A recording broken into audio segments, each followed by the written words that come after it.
Hi, folks. You're with Tacitus Today, your pushback channel. Thank you for joining this audio, radio, no pictures live stream.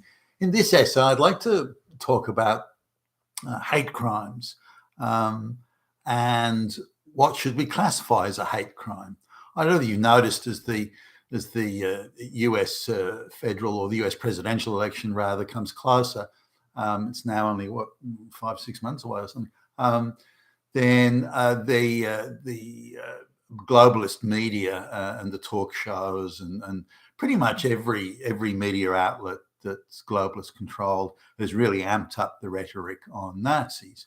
Anyone that even might think of voting for Donald Trump is a Nazi, if not Hitler personally, by the way. And if you look at shows, programs, current affairs programs, they have quite a decent TV following. Maybe their audience isn't the brightest and most engaged with the issues, but they just pump every episode. Nazi is mentioned multiple times in any media article, globalist media article about Donald Trump. Nazi, fascist, Hitler is mentioned multiple times. They can't keep away from it. That's the absolute go-to, and of course it's used to denounce anyone who votes for a candidate or political party, but it's used to denounce anyone that disagrees with globalist policies and globalist part of the globalist project. So it's designed to shut people up. Say, well, you disagree, Hitler, and that's just the go-to. Now, I've noticed this in you can't not notice it in, say, interviews, where they've got a panel talking about mass migration. Should it be restricted to skilled people? And I've now got a point where I count the seconds off from when the pro-globalist talker begins. I count the seconds off to when they mention Nazi Germany and Hitler, or Nazis and Hitler. And typically it's within 20 seconds. That's the go-to. Instead of arguing the merits of mass migration, so saying this is why it helps, this is why it's good, here are the facts, here's the evidence, this is why we should all get. Instead of that, they don't. They just denounce anyone who disagrees as being Hitler. Now, here, clearly it's a hate term. And I sort of saw and I mentioned this in the description here, I was watching a few videos actually online, with students arguing, like in one case there was Jewish students and pro-Palestinian students arguing, or not arguing, they were hurling insults at each other. And and it didn't take long, they got fairly heated. So they accused each other of being fascists.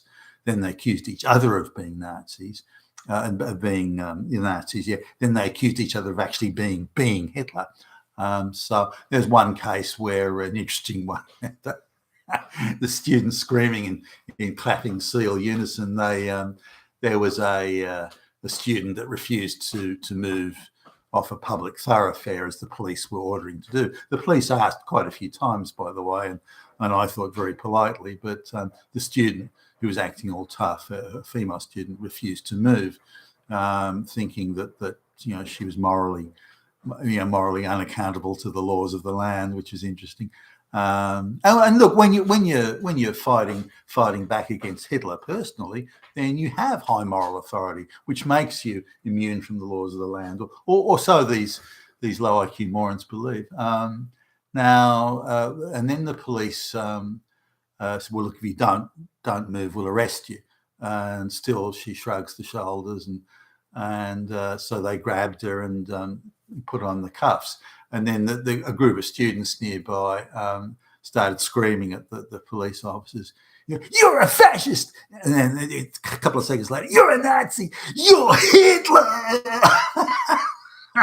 It's got to be the trained seal go-to on everything these days, whether it's you question mass migration or you question affirmative action. Again, I invite people to just count off the seconds before. Well, if you disagree with mass migration, then you're just talking like Hitler, and that's the go. Now, let's look at hate crimes here. Now, if you misgender someone, that's a hate crime. You can go to prison for it, be fined, or you can be dragged through the court system. and they'll drag it out for a few days. They'll make sure that you're financially, and this is one of the ways they do it. That they don't do it directly necessarily. They just drag you through the courts for a few days, and you're not a wealthy person. You don't have much money, and financially that'll set you back years, if not decades. And so it's the process that they use, supposedly a process of justice, but it's anything but. It's just a way of sticking it up someone that isn't signed on sufficiently to the program, so the globalist program. So hate crimes are used very much as political weapons, and we need to accept that, and a way of censoring free speech and all sorts of things. Somebody says, well, look, I don't agree with affirmative action quotas. Hate crime, motherfucker, prison for you.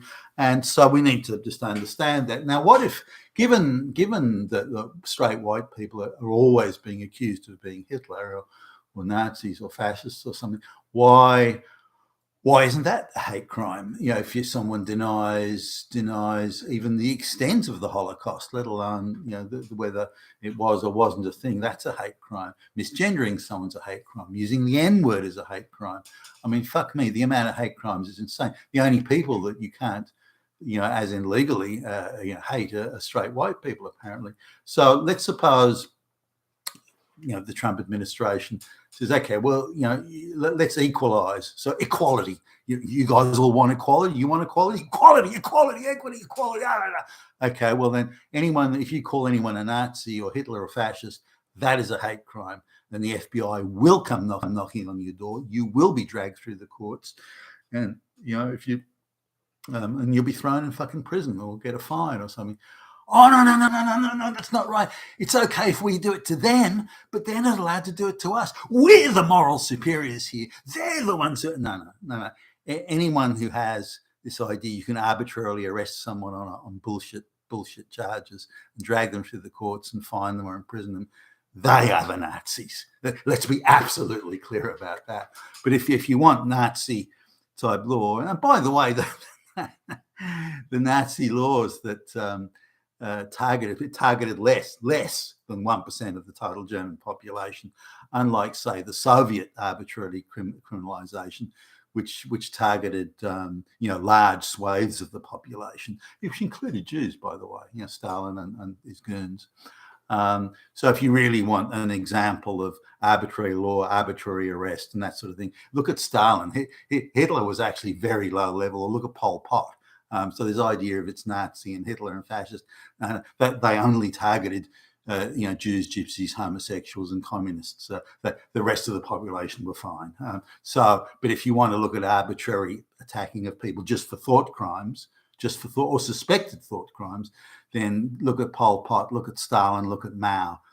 Because when it comes to thought crimes, you could argue that the Nazis were players in the game, but in very low level players in the game. For example, they would allow Catholic religion, the religion and the Catholic religion to practice, or Protestant religion for that matter, and provided the priests didn't openly defy the regime and speak out directly against them, then they didn't really bother with them. And even if they did, they would get warnings. And it had to be quite, just if you disagreed with Nazi party policy, that they wouldn't bother with.